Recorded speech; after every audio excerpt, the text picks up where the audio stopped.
Alors, on va aller assez loin, mais vous allez voir, on va assez rapidement recentrer le débat. Le thème abordé aujourd'hui, c'est la soumission à l'Europe par la dépendance énergétique.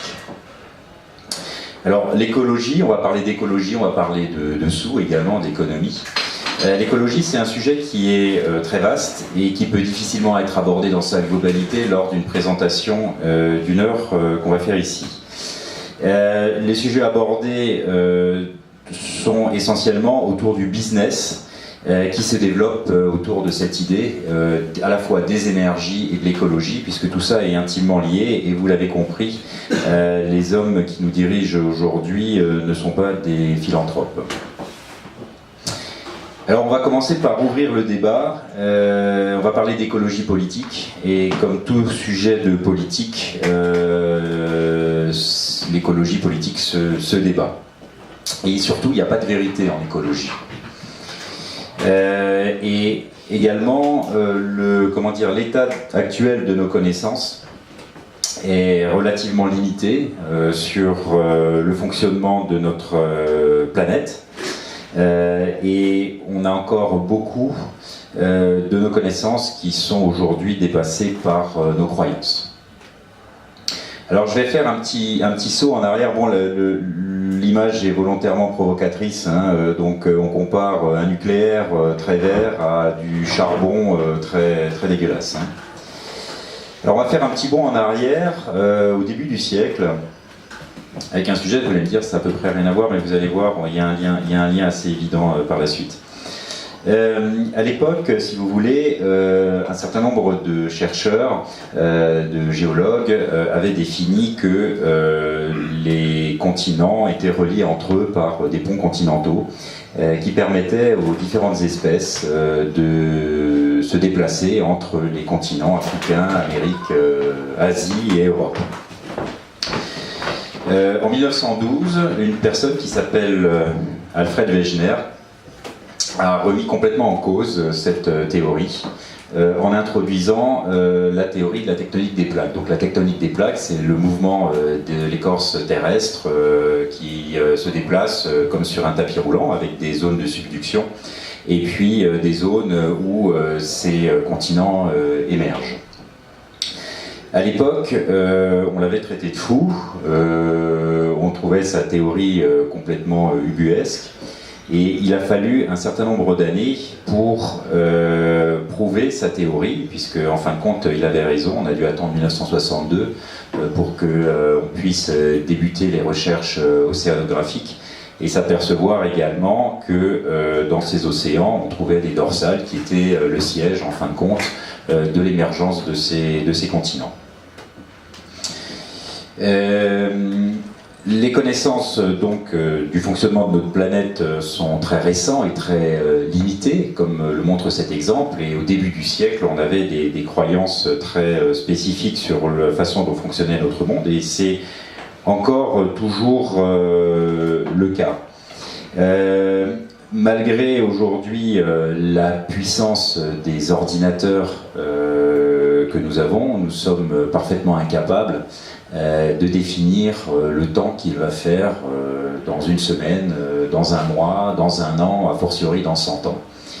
On peut donner des orientations, mais on est également incapable de dire où et à quel moment va par exemple frapper une tornade ou un ouragan une semaine avant que cela se produise. Généralement, on est prévenu 24-48 heures avant le passage d'un ouragan. Les modèles mathématiques qui sont développés n'étant encore une fois pas assez puissants pour pouvoir prédire ou définir avec précision ce qui va se passer. Pour le climat, c'est à peu près la même chose.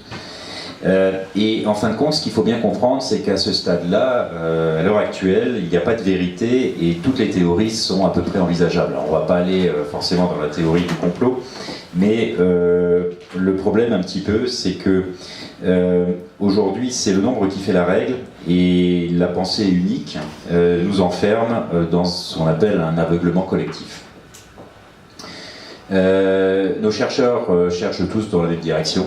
Si vous planquez une pièce sous un tapis et vous demandez à l'ensemble de la salle d'aller chercher cette pièce sous ce tapis, sans savoir où elle est exactement, vous allez être beaucoup moins efficace que si vous demandez à l'ensemble des participants de chercher dans l'ensemble de la pièce. Le problème un petit peu, c'est qu'on cherche tous dans le même sens, et chercher à contre-courant, ça devient très compliqué. Il s'agit surtout de ne pas se satisfaire de ce qui est établi, et c'est à ce seul prix qu'on pourra progresser dans le domaine de l'écologie. Alors une autre illustration, ça n'a probablement pas dû vous échapper. En 2015, la France avait organisé la COP 21, donc conférence sur le climat, aussi inutile que ridicule, où l'ensemble des délégations se sont félicitées après 15 jours de réunions, de conférences, de repas, de soirées, d'avoir pris la résolution que, à l'horizon de 100 ans, la température du globe ne s'élèvera pas plus de 2 degrés. Donc, premièrement, on ne sera pas là pour le constater. Et ensuite, je pense que la joie qui est affichée sur leur visage vient du fait qu'ils viennent de trouver le bouton du thermomètre. Effectivement, il faut avoir, je pense, aujourd'hui, il faut être très humble sur les conséquences qu'on opère ou qui s'opèrent sur le climat, et en tout cas beaucoup d'arrogance pour penser que l'humain est seul responsable de ce qui se passe aujourd'hui sur notre planète en termes de réchauffement climatique. Alors ça devient de plus en plus difficile d'être force de proposition, puisqu'on a aujourd'hui une pensée universelle qui est martelée, et on traite de fous toutes les personnes qui n'adhèrent pas au consensus. Il faut voir peut-être ici une des raisons pour laquelle il n'y a plus eu de grandes découvertes ces 20 ou 30 dernières années. On n'a fait essentiellement que valider un certain nombre de thèses qui avaient été posées par nos grands penseurs et scientifiques du siècle dernier. De Gaulle avait une phrase qui était très intéressante à ce sujet. Il disait que des chercheurs qui cherchent, on en trouve. Par contre, des chercheurs qui trouvent, on en cherche. Alors le rôle du politique dans ce domaine, c'est de donner des grandes orientations à la recherche. Et force est de constater qu'aujourd'hui, encore une fois, comme je le disais, on ne fait que valider des thèses qui ont déjà été posées il y a bien longtemps de ça. Alors, les enjeux énergétiques et écologiques auxquels on a à faire face aujourd'hui, ils sont multiples, ils se trouvent surtout dans un contexte d'explosion démographique. Donc aujourd'hui, on est pas loin de 7 milliards, dans quelques temps on sera 10, et bientôt 15. La question c'est de savoir combien de temps la planète pourra absorber cette démographie et fournir aux habitants de cette planète les droits à l'accès à la nourriture, à l'eau et à l'énergie, puisque chaque humain a en la matière les mêmes droits. Force est de constater également que les besoins énergétiques par foyer ne cessent de croître. Alors il y a eu une réduction au cours des 2 chocs pétroliers qui ont eu lieu dans les années 70, mais sinon on a des congélateurs qui consomment toujours moins, des téléphones qui consomment toujours moins, des voitures qui consomment toujours moins, sauf que tout le monde veut avoir sa voiture, tout le monde veut avoir son congélateur et tout le monde veut avoir son sèche-linge et sa machine à laver. Donc en fin de compte, on s'aperçoit que les consommations énergétiques par foyer ne cessent de croître. Enfin, on n'a pas de moyen de produire une énergie massive aujourd'hui en respectant les conditions de notre environnement. Ça, c'est un autre point qu'on expliquera tout à l'heure. Donc il reste à inventer, si vous voulez, les moyens de production de l'énergie de demain, puisque aujourd'hui, on va voir quels sont les types de moyens pour produire de l'énergie, mais aujourd'hui, on manque de moyens innovants pour produire de l'énergie de façon massive pour subvenir aux besoins de la population mondiale. Alors, ce développement de moyens de production énergétique doivent se faire en respectant la gestion des ressources naturelles et en préservant notre environnement. Ça paraît à peu près logique, mais force est de constater aussi que la plupart des moyens massifs de production d'énergie qu'on a aujourd'hui sont des moyens qui sont limitées dans le temps. Donc on a aujourd'hui l'énergie nucléaire et l'énergie fossile, qui sont des moyens qui seront épuisés dans une période donnée. On a ensuite les ENR, alors on va, si vous voulez, mettre de côté les productions de biogaz et d'autres moyens qui ne permettent pas de produire de façon importante du courant électrique. On définit par ENR aujourd'hui, et dans cette présentation, deux moyens principaux qui sont l'énergie solaire et l'éolien. Alors après, il y a d'autres moyens, on peut produire de l'électricité avec des hélices sous-marines, mais c'est encore aujourd'hui au stade de la recherche. Le développement de ces moyens énergétiques doit se faire en prenant en compte le positionnement de l'industrie française et de la recherche. Alors on va se positionner également dans cette présentation en tant que Français, en tant que citoyen français. Donc le point de vue de l'observateur, ce sera nous Français. On doit également trouver ces moyens en protégeant nos entreprises et nos emplois face à des produits qui ne respecteraient pas les règles que nous définissons en France et peut-être plus largement au niveau européen. Alors je pense surtout à la concurrence chinoise, mais pas seulement. Il y a également les Américains qui nous font une très forte concurrence. Et enfin, ce développement doit se faire dans le cadre de la défense des intérêts de nos citoyens en matière de santé publique, puisque on n'a pas encore trouvé de moyens complètement exempts de danger pour la santé. On verra aussi tout à l'heure. Alors, centrer le débat sur l'écologie, sur l'utilisation qui est faite également de nos ressources. Donc c'est un point qui est très important. La seule manière qu'on a aujourd'hui d'économiser les ressources énergétiques, c'est effectivement de réduire nos consommations énergétiques. Et en réduisant nos consommations énergétiques, on pourra de la même façon également réduire nos rejets polluants. Et en réduisant nos consommations énergétiques, permettre également la transition vers des énergies renouvelables. Alors, on se retrouve dans une situation actuellement géopolitique également où le prix de l'énergie fossile est historiquement bas. Le prix du baril flirte avec les 50 $, et dans ces conditions-là, généralement aucun effort n'est fait pour développer des énergies alternatives. Malheureusement, tant qu'on ne touche pas au porte-monnaie des gens, les efforts pour économiser ou des efforts pour aller vers d'autres technologies n'est pas fait.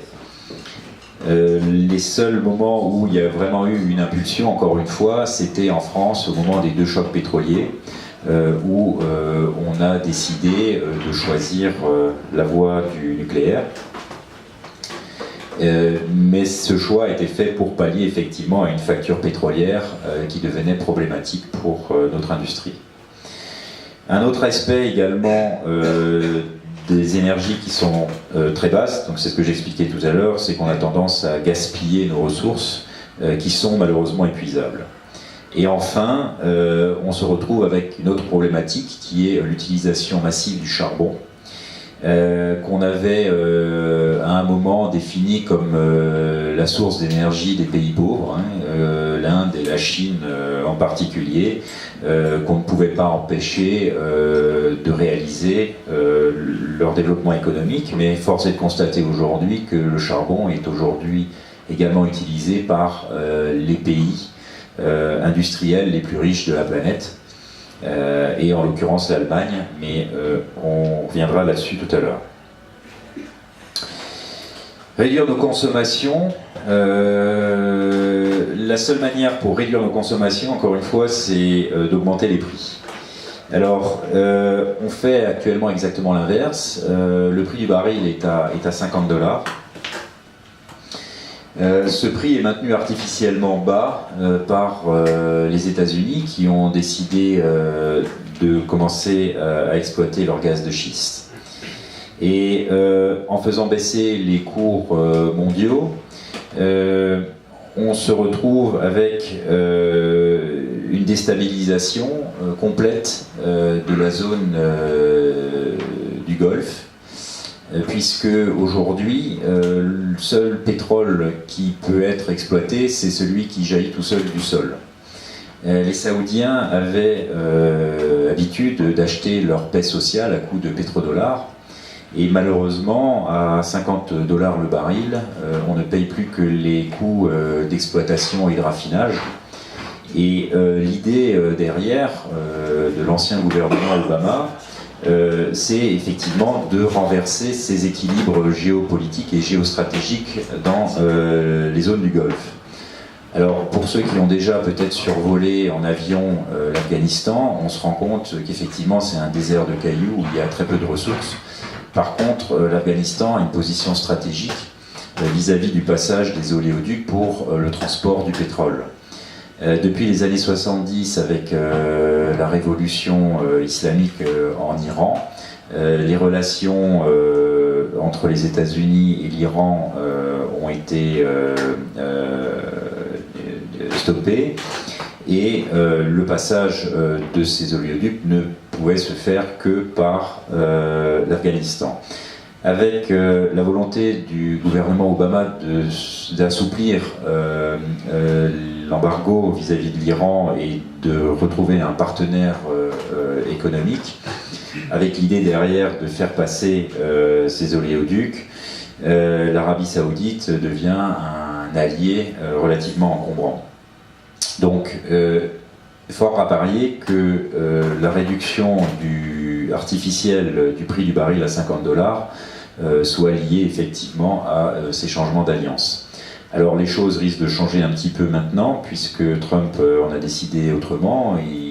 Il raffermit les relations avec l'Iran, et on pourrait envisager que dans les prochaines années, on ait de nouveau un baril qui remonte à des prix qui soient raisonnables. Alors, un baril à 50 $, ça a un autre aspect également, enfin une autre problématique, c'est que on surexploite nos ressources, on les gaspille de façon irresponsable et irraisonnée.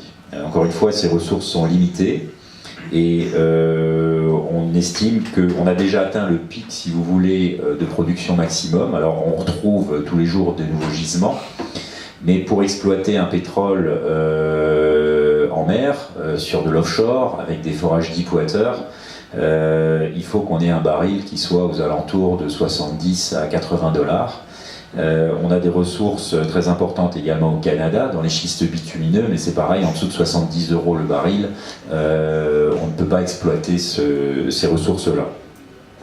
Donc il y a un arrêt massif des installations et de l'exploitation pétrolière à travers le monde, et encore une fois, les seules ressources qui sont exploitées aujourd'hui, mais de façon en surexploitation, ce sont les ressources des pays du Golfe. Donc l'aspect également, c'est que ça ne nous incite pas à développer d'autres technologies qui malheureusement sont indispensables à la survie de notre civilisation fondée sur le principe de la croissance et du profit. Fort à parier également qu'on se trompe de modèle et qu'on vit dans une utopie qui est l'utopie de créer des richesses, alors qu'en fin de compte nous ne faisons qu'en consommer, et au mieux nous les transformons. Alors les deux chocs pétroliers, effectivement, dans les années 70 sont là pour en témoigner. Donc ce que j'expliquais tout à l'heure, c'est que ça a eu pour effet une baisse des consommations. C'est le seul moment où on a vu une inflexion de la courbe de nos consommations énergétiques au moment de ces deux chocs pétroliers, et effectivement le choix français de s'affranchir de cette facture pétrolière. Les prix du pétrole sont très volatiles, et on ne pouvait pas fonder une industrie sur la volatilité de ces prix. Ça nous a permis également de garantir, et ça on va le voir tout à l'heure, de garantir notre autonomie énergétique. Et donc c'est le choix qu'a fait le général de Gaulle dans les années 60 en lançant le programme nucléaire français, dont on bénéficie encore aujourd'hui, puisque la France est le pays au monde où vous payez l'énergie, en tout cas l'électricité, le moins cher. Malheureusement, en 2025, la France a décidé de réduire sa puissance nucléaire à 50%. On verra combien on est actuellement. Et en 2040, donc le gouvernement de Macron, avec M. Hulot au ministère de l'Environnement, en 2040 a décidé d'arrêter l'engagement de la France dans l'exploration pétrolière. Alors au mieux, c'est un effet d'annonce, au pire, c'est un suicide, puisque aujourd'hui, force est de constater qu'aucune solution de remplacement pérenne n'existe. Et ce n'est pas en sciant la branche sur laquelle nous sommes assis que nous trouverons plus facilement des solutions. Le nucléaire étant la seule source énergétique qui nous permet de nous libérer aujourd'hui de la facture liée à l'énergie fossile et qui pourra nous permettre encore pendant une centaine d'années d'avoir de l'énergie de façon abondante à un prix tout à fait raisonnable. Alors, il faut également comprendre que cette énergie nucléaire va se développer à travers le monde. Donc on le voit avec l'ouverture de nouvelles centrales nucléaires, notamment en Chine. Donc il y avait Taishan 1 et 2 qui ont été ouverts. Transfert de technologie entre la France et la Chine. Les Anglais ont décidé de la construction également d'une nouvelle centrale qui est Hinkley Point. Sinon en France on a démarré également le projet EPR qui n'est toujours pas en service malheureusement et Olkiluoto en Finlande qui sont des réacteurs de nouvelle génération. On pourra en discuter si vous voulez, si ça vous intéresse tout à l'heure. Mais les projections de certaines personnes sont pour 2075 600 centrales nucléaires en service sur la planète et une part de production énergétique qui serait à l'équilibre entre le solaire et le nucléaire. Tout ça pour dire que même si ces projections ne sont pas vérifiées, on va aller vers le développement de l'énergie nucléaire, qu'on le veuille ou non. La France étant en pointe là-dedans. Par contre, ça sous-entend également qu'on améliore notablement nos niveaux de sécurité, ce qui est le cas en France, mais qui n'est pas forcément le cas dans d'autres pays, par exemple en Chine. Les niveaux de sécurité des EPR chinois ne sont pas les mêmes que le niveau de sécurité des EPR en France. Ensuite, il faut traiter immédiatement le problème de la pollution atmosphérique, qui est un vrai problème de santé publique, lié à l'utilisation de l'énergie fossile pour fournir de l'énergie. Alors, les protocoles de Kyoto ont instauré, en fin de compte, un droit à polluer. C'est-à-dire qu'avec le principe de la taxe carbone, la taxe CO2, les entreprises les plus vertueuses avaient le droit de vendre leur droit à polluer aux entreprises les plus polluantes. Donc on ne règle pas un problème environnemental de cette façon-là. En fin de compte, on ne fait que lisser et équilibrer le marché. Mais en aucun cas, on ne réduit le niveau de la pollution. Et on a surtout développé une économie autour de cette taxe carbone. Quand on parle de lobby écologique, effectivement, c'est dans ces voies-là qu'ils ont l'habitude de se développer.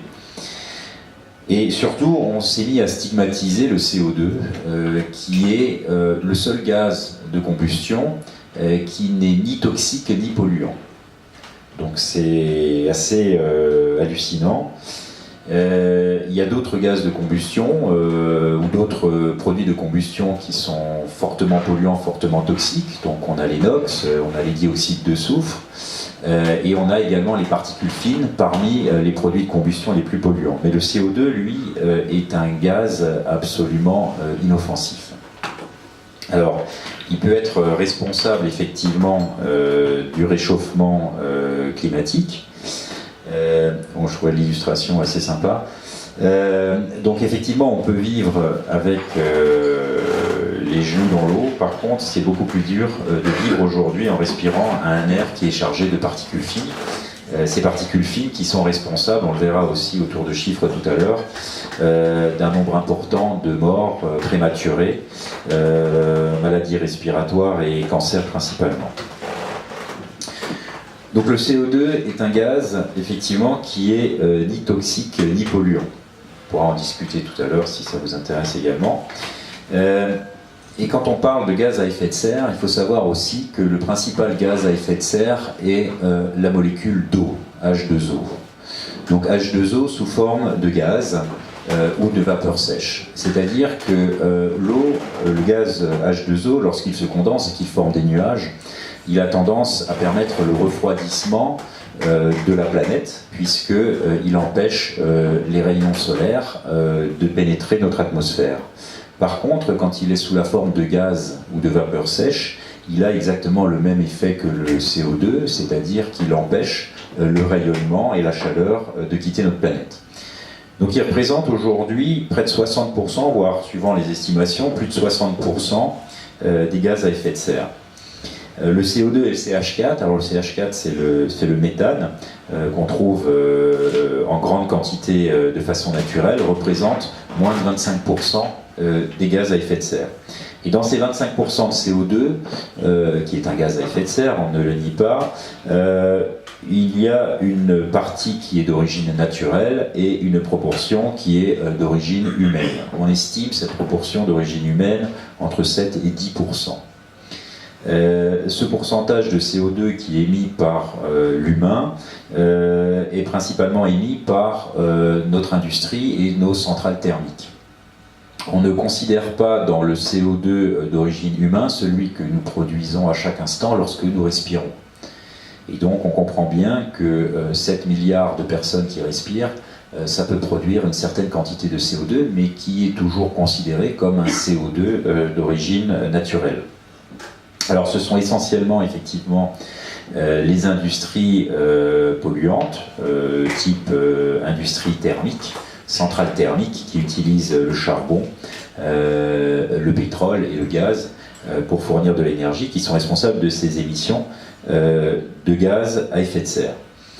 La France, qui produit 77% aujourd'hui de son énergie avec le nucléaire, est le pays le plus vertueux au monde en termes d'émissions de CO2. Pour vous donner une idée, l'Allemagne produit, je ne vais pas vous dire de bêtises sur mes chiffres, produit 30 grammes, nous produisons, pardon, attendez, je vais juste retrouver ça, pour vous dire de bêtises. La France produit 30 grammes de CO2 par kilowatt d'énergie produite, quand l'Allemagne produit 300 grammes de CO2 par kilowatt d'énergie produite. C'est-à-dire que l'Allemagne produit 10 fois plus de gaz à effet de serre que la France. On le verra, on en discutera tout à l'heure, on verra exactement pourquoi.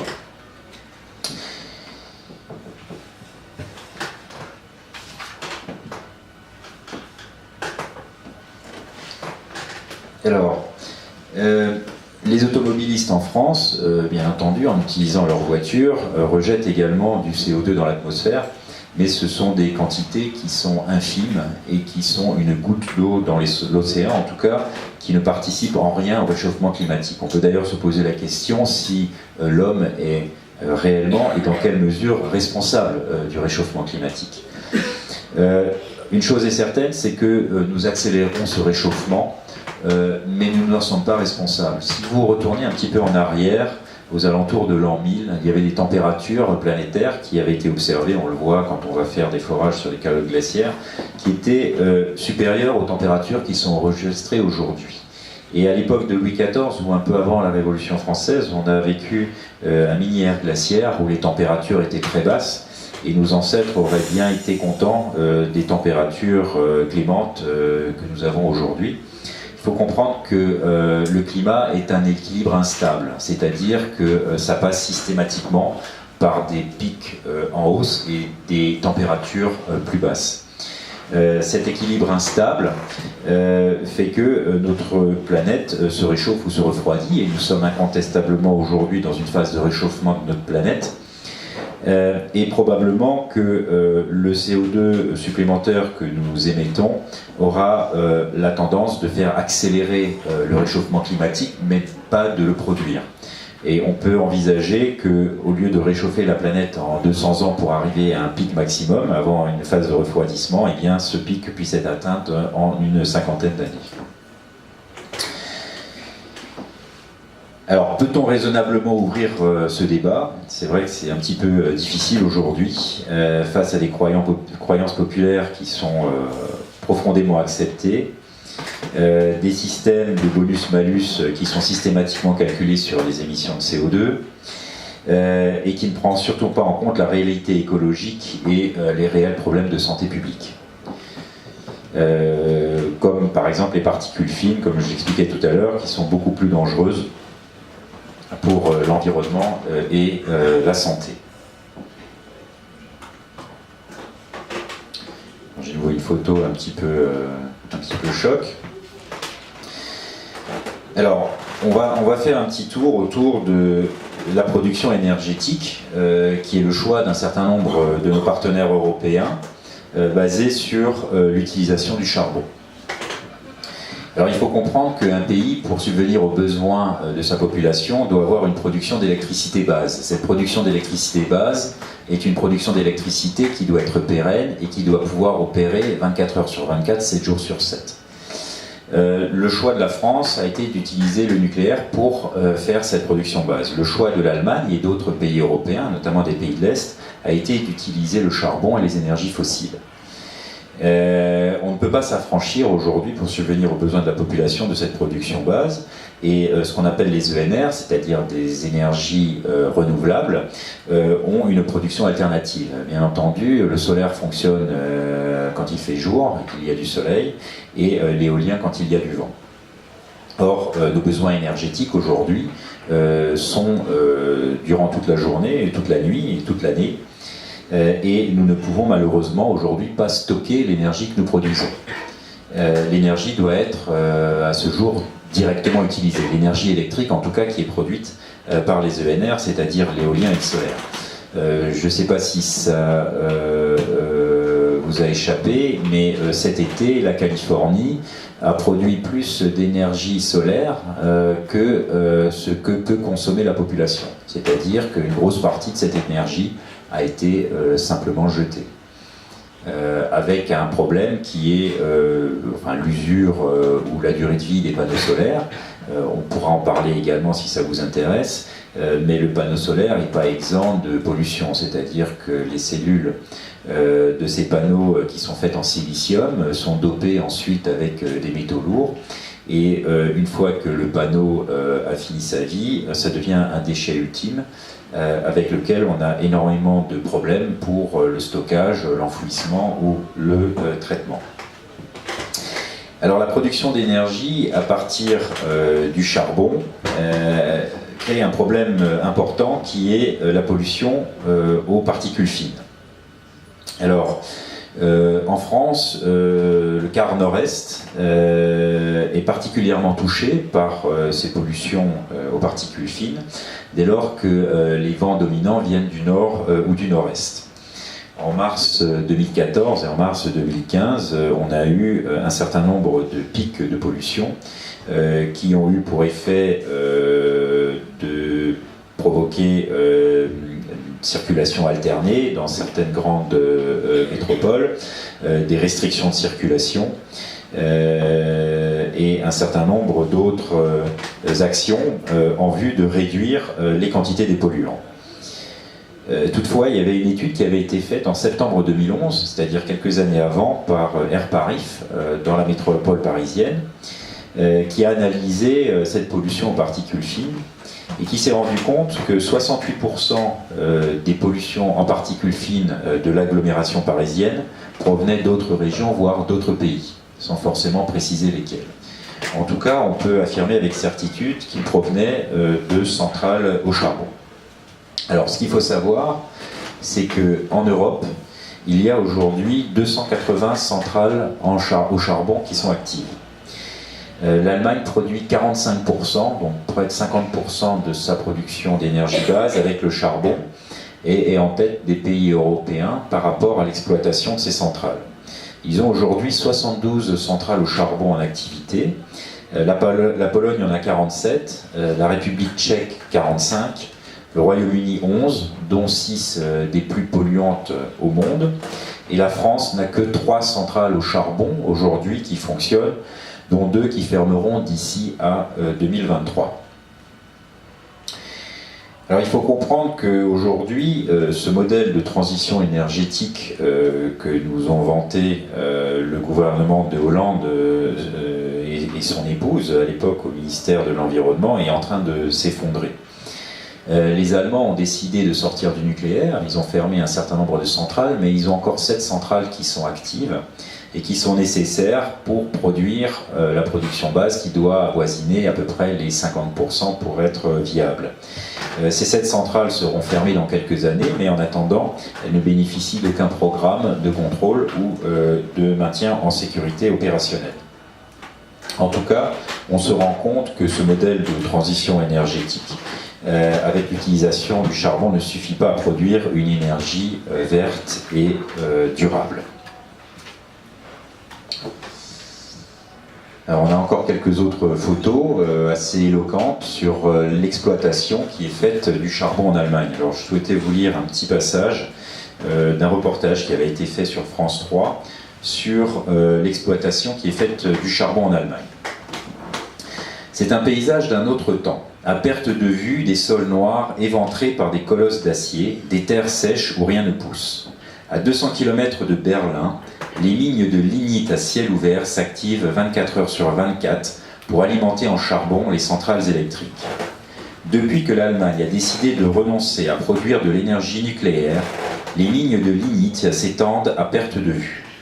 Pour extraire le charbon dont le sol allemand regorge, les autorités n'ont pas hésité une seconde à exproprier des milliers de personnes et détruire des villages entiers qui avaient le malheur de s'être construits au-dessus des gisements de cette précieuse énergie fossile.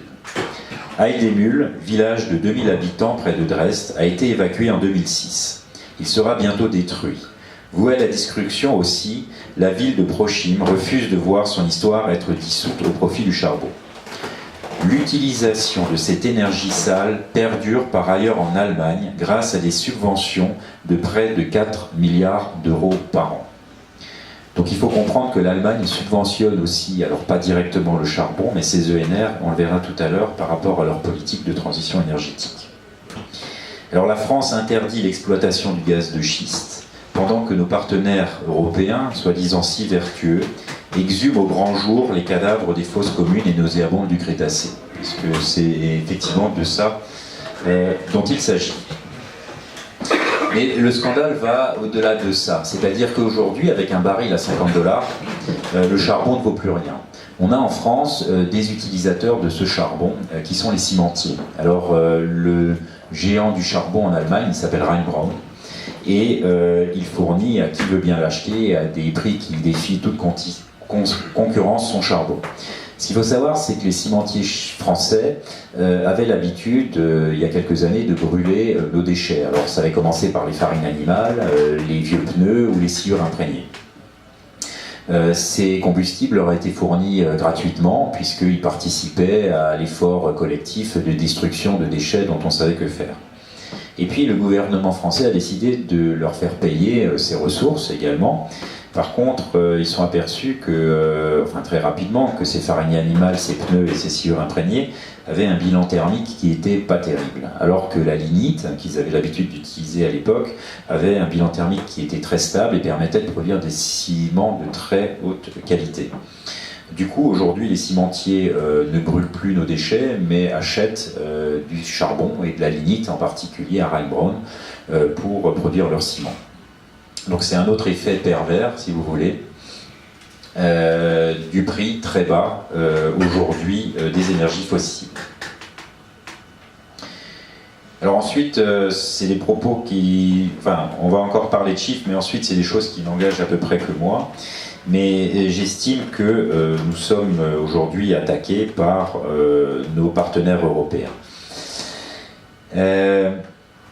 Et que l'Europe assassine ses populations civiles. Alors l'OMS a publié des chiffres il y a 2 mois sur le nombre de morts liés à la pollution atmosphérique. On arrive aujourd'hui à environ ou à plus de 7 millions de morts par an dans le monde liés à la pollution atmosphérique. En Europe, le charbon, juste le charbon, est responsable en 2013 d'une part de 17% des émissions de gaz à effet de serre, mais surtout de 23 000 morts prématurées par an. Maladies respiratoires, cancer, mort prématurée du nourrisson, des personnes âgées, pour un coût sanitaire de 62 milliards d'euros par an. C'est une étude qui a été réalisée en 2016, donc l'année dernière, par 4 ONG, WWF, Aide, le réseau Action Climat Europe et Sandbag. La France, elle, avec ses 77% d'électricité nucléaire, est, comme je l'ai dit tout à l'heure, le pays le plus propre au monde vis-à-vis de ses émissions. Par contre, elle subit régulièrement les retombées des nuages du fait de sa position géographique, notamment quand les vents du nord et du nord-est sont dominants. Et le charbon serait responsable en France de 1380 morts prématurées par an.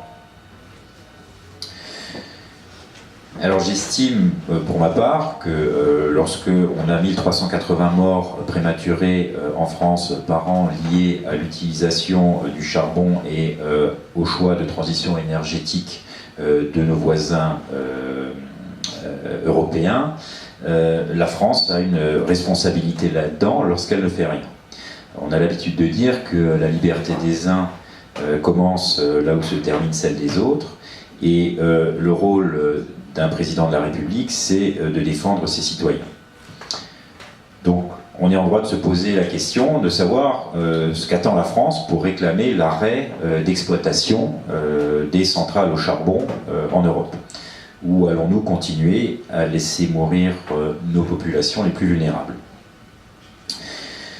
On stigmatise, au lieu de ça, encore un peu plus nos automobilistes, qu'on rend responsables déjà de 3000 morts par an sur nos routes, qui sont des justiciables en puissance dès lors qu'ils vont dans le véhicule.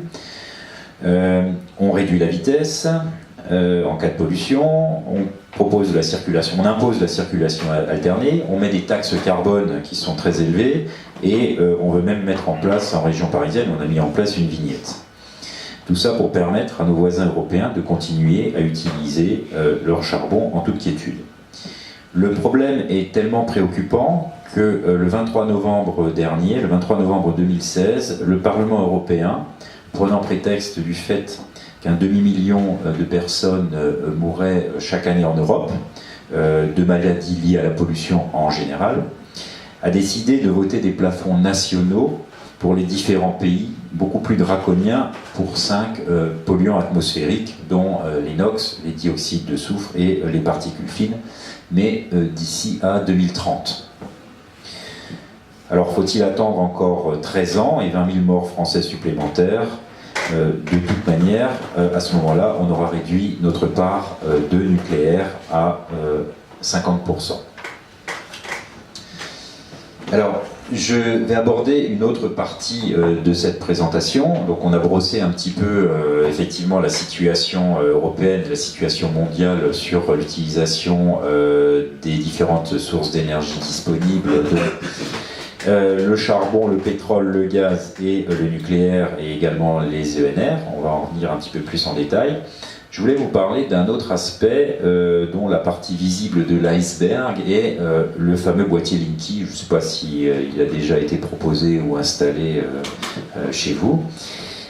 En fin de compte, ce boîtier Linky est la conséquence de la transition énergétique en France, ou du choix de transition énergétique qu'on a fait en France, avec une réduction de la part du nucléaire à 25% d'ici à 50% d'ici à 2025. Nous nous orientons en fin de compte vers un marché de coupure. Alors un marché de coupure, c'est plus pudiquement appelé un marché d'effacement. Je ne sais pas si vous avez été attentif ce qui a été discuté lors du Grenelle de l'environnement et annoncé par Borloo, qui a dit que nous nous orienterions vers un marché d'effacement. On va expliquer tout de suite de quoi il s'agit. Un marché d'effacement, en fin de compte, c'est un marché dans lequel la France serait dans l'incapacité de fournir les besoins énergétiques croissants de sa population. Une des choses qui a été donc développée suite à ces décisions, c'est l'installation de ces boîtiers Linky dont ils seront obligatoires pour 2021. Le coût pour la France, c'est 5 milliards d'euros. Bien entendu, c'est le contribuable qui finance la fabrication et l'installation de ces boîtiers. À ce moment-là, en 2021, voire en 2025, la France aura perdu son indépendance énergétique et nous serons dépendants de nos voisins européens pour la fourniture de l'électricité qui est déjà soumise aujourd'hui à la loi des marchés. Alors, pour l'instant, la France est toujours surproductrice d'électricité, puisque nous produisons 77% de notre électricité avec le nucléaire, et nous sommes un exportateur net de courant vers nos voisins européens, exportation qui, par ailleurs, nous rapporte également un certain nombre de richesses. Alors, le fonctionnement du boîtier Linky, il est assez simple. Lorsque vous avez une installation électrique, vous avez un disjoncteur et vous avez un contrat avec un opérateur qui vous fournit une puissance électrique en fonction des appareils que vous avez installés dans votre maison. Si demain vous décidez de rajouter un four, un micro-ondes, un chauffage électrique, cette puissance peut ne pas suffire et vous allez souscrire un contrat de puissance supérieur auprès de l'opérateur qui va vous coûter un petit peu plus cher. Par contre, l'électricité, vous payez le mégawattheure toujours au même prix. Le boîtier Linky et donc ce disjoncteur coupe votre installation lorsque vous êtes en surtension. Alors le boîtier Linky, il faut comprendre que lui également est équipé d'un disjoncteur. C'est un disjoncteur qui permet à l'opérateur de vous couper le courant à distance. Également, ce boîtier Linky est équipé d'un système d'analyse qui permet d'analyser votre consommation électrique sur un pas de temps variable, qui peut aller de 10 minutes à plusieurs heures. Donc c'est un dispositif qui est particulièrement intrusif et l'opérateur contrôle votre consommation moyenne sur un temps variable. On nous a expliqué effectivement que nous allons nous orienter vers un marché de coupure et que consommer l'électricité comme nous le faisions à l'époque ne pourra plus être possible. Lorsque l'opérateur estimera que vous êtes en surconsommation par rapport à ce qu'il est en mesure de vous fournir ou de fournir à l'ensemble de la population, eh bien il pourra tout simplement à distance couper la fourniture de cette électricité. Et un certain nombre de personnes qui sont déjà équipées aujourd'hui de ces boîtiers Linky ont vu leur installation électrique se couper et a une impossibilité de la redémarrer pendant plusieurs minutes. On va comprendre tout de suite qu'est-ce que fait l'opérateur derrière. Alors, il faut bien comprendre, encore une fois, je le répète, que la France est toujours surproductrice d'électricité. Donc, le fait de vous couper le courant électrique aujourd'hui n'a pas de raison d'être.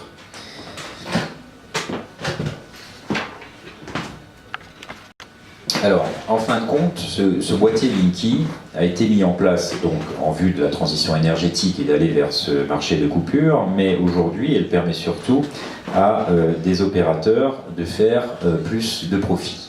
Alors, il faut comprendre que EDF, aujourd'hui, produit de l'électricité avec des barrages hydroélectriques, de l'énergie nucléaire et des ENR, des énergies renouvelables. Le mix énergétique en France, c'est 77% de nucléaire, 10% d'hydroélectrique, on ne peut pas en mettre plus, on a équipé le pays avec tous les barrages qui pouvaient être équipés. Il y a également une volonté aujourd'hui d'ouvrir à la concurrence européenne la gestion de nos barrages, ce qui est parfaitement scandaleux, et 5% de NR. Alors, l'opérateur, si vous voulez, achète le courant sur un marché qui est un marché spot. Alors, je ne sais pas s'il y a une petite illustration là qui vous montre ça.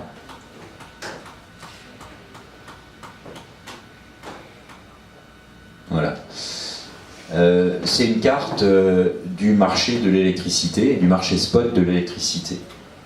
Alors, le marché de l'électricité, c'est une commodité, c'est comme en bourse, les prix montent et baissent en fonction de l'offre et de la demande. Le marché est ouvert sur toute l'Europe et chaque pays a le choix de produire ou de vendre à un instant T l'électricité au prix qu'il souhaite. Alors, le producteur EDF, il faut savoir qu'à 30 € le mégawattheure, il arrive à entretenir ses centrales nucléaires. Les coûts d'exploitation ou de maintien en condition opérationnelle de nos centrales nucléaires sont fixés aux alentours de 30 € le mégawattheure. En dessous, notre producteur d'électricité n'est plus en mesure d'entretenir de façon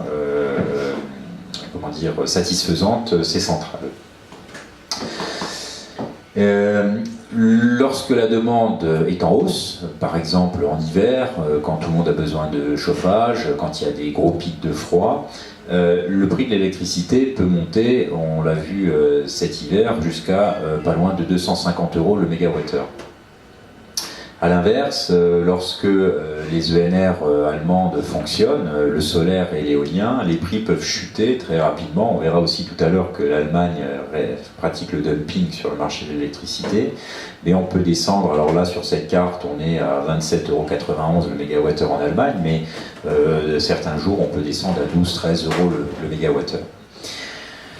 Donc EDF est le producteur et c'est un petit peu notre agriculteur en fin de compte. Hein. Donc il a une exploitation qu'il doit faire tourner et puis il vend son électricité en fonction du prix du marché.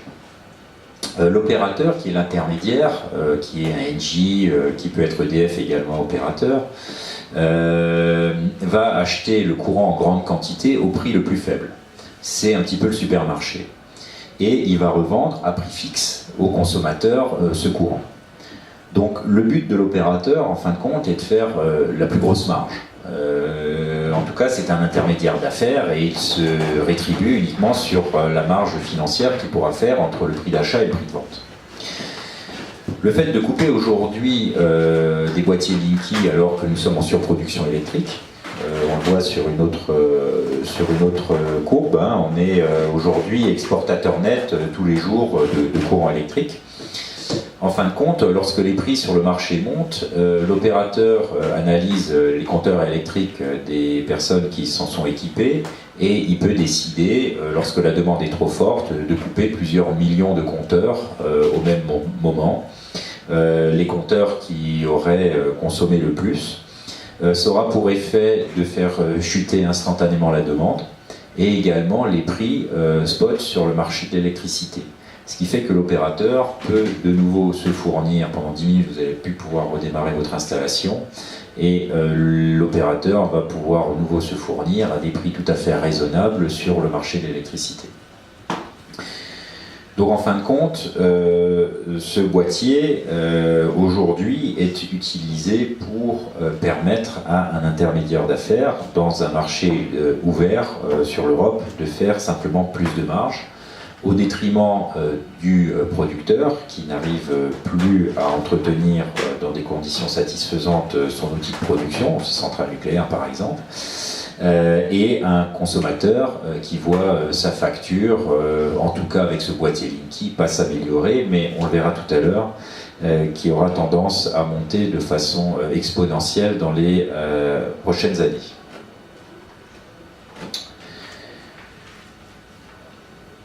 Alors, on peut parler également un petit peu de l'aspect de la transition énergétique en France et en Allemagne. Donc on a compris qu'on voulait réduire notre part de nucléaire à 50% à l'horizon 2025.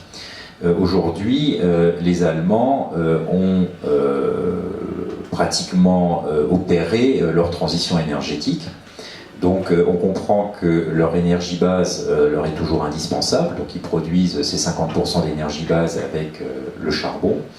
Et le reste est produit avec des ENR, c'est-à-dire des énergies renouvelables, solaires et éolien. Pour vous donner une idée de chiffres, la France a aujourd'hui 63,2 gigawatts de puissance nucléaire installée. Donc on est le pays qui avons la part de nucléaire et la puissance nucléaire installée la plus importante au monde. Nous produisons, avec ces 63 gigawatts de puissance, 400 TWh. L'Allemagne, qui a donc fait le choix de la transition énergétique, a installé aujourd'hui 80 gigawatts d'ENR. Ces 80 gigawatts d'ENR produisent aujourd'hui 100 TWh d'électricité. Donc leur production électrique est près de 5 fois moins 5 fois moins de rendement que la production française. Alors c'est assez facile à comprendre puisque, encore une fois, le solaire produit lorsqu'il fait jour, l'éolien lorsqu'il y a du vent. Il faut comprendre également que ces mastodontes d'acier doivent être cyclés régulièrement, c'est-à-dire que sinon ils se grippent. Donc lorsqu'il n'y a pas de vent, on utilise de l'énergie pour les faire tourner, et lorsqu'il y a trop de vent, ils ne peuvent pas tourner. On a des accords également aujourd'hui qui ont été négociés et signés avec l'Allemagne qui nous imposent d'importer le courant allemand dès lors qu'il est produit par des ENR. C'est-à-dire que lorsque l'éolien et le solaire allemand fonctionnent, nous devons importer ce courant, sachant que nous sommes surproducteurs d'électricité, on le voit sur ces autres graphiques de nouveau. On est attentif que par exemple à midi, le matin on est en train d'exporter du courant partout, par contre à partir de midi on importe du courant d'Allemagne, par contre on reste toujours exportateur net. Donc on a des accords qui nous imposent d'acheter ce courant à un prix relativement élevé, et du coup nos centrales nucléaires, ça ne sert à rien de les faire fonctionner puisqu'on les ferait produire à perte, donc on les met à l'arrêt ou en sommeil. Mais le coût de maintien en condition opérationnelle de nos centrales est le même que nous consommions de l'uranium ou pas. C'est ce coût de maintenance qui est très élevé. Et ça peut aller jusqu'à ouvrir le barrage. On a un barrage sur le Rhin, un barrage hydroélectrique à Kemptsch, d'ouvrir le van, de laisser échapper l'eau pour arrêter les turbines, puisque aujourd'hui ça ne sert à rien de produire si on est obligé d'acheter le courant en Allemagne. Donc il y a un rendement qui est nettement inférieur, si vous voulez, de ces ENR, donc on le comprend bien, et surtout ces ENR ont été financés à hauteur de 4 milliards d'euros par an par le gouvernement allemand, puisque l'électricité produite par nos centrales est aux alentours de 30 euros le mégawattheure, quand l'énergie produite par des ENR est plutôt aux alentours d'une centaine d'euros le mégawattheure. Pour vous donner une idée également, dans notre mix énergétique, on a 5% d'ENR, d'éolien et de solaire qui a été installé en France. Le coût d'installation et de raccordement au réseau de ces 5% d'ENR est de 100 milliards d'euros. C'est ce qui explique aujourd'hui le fait que ces dernières années, ces 4 ou 5 dernières années, la facture électrique en France est montée environ en moyenne de 15%. Le seul souci, c'est que lorsque on aura réellement décidé de fermer nos centrales, Fessenheim en tête, de descendre à 50%, donc aujourd'hui il faut comprendre qu'on a 19 centrales nucléaires qui sont en service en France, ça représente 54 tranches, puisque une centrale peut avoir plusieurs réacteurs. Le fait de passer de 77% à 50%, ce sera de fermer 4 ou 5 centrales nucléaires en France. Donc on passera de 19 à 15. La question, c'est de savoir, est-ce que le risque nucléaire est nettement moindre entre 15 et 19 centrales nucléaires? Probablement pas. Par contre, le fait de ne plus avoir cette énergie nucléaire et de descendre à 49 ou 50% nous rendra clairement dépendants de nos voisins européens en l'absence de moyens de production électrique qui permettent de subvenir à nos besoins, et donc on va s'orienter effectivement vers ce qui a été annoncé, c'est-à-dire un marché d'effacement, ou plutôt un marché de coupure, dont le boîtier Linky est un petit peu la tête de proue. Pour les entreprises, ça va devenir compliqué aussi, puisqu'il y a un certain nombre d'entreprises qui ont besoin de l'électricité pour fonctionner, des process fortement automatisés, je pense par exemple à l'usine Rico à Wettolsheim, qui fabrique du tonnerre. Ces entreprises qui ont besoin d'électricité 24 heures sur 24, presque 7 jours sur 7, puisqu'ils travaillent en 3 à 8,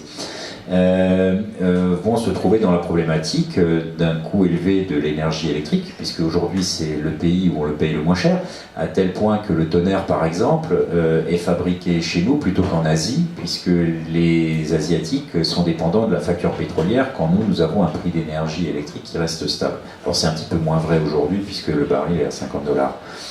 Mais les entreprises les plus vertueuses pourront vendre leurs droits à couper aux entreprises qui auront besoin d'énergie. Et en fin de compte, on transforme le scandale de la taxe carbone en scandale des droits à couper qui seront vendus par les entreprises qui n'auront pas forcément besoin de cette énergie.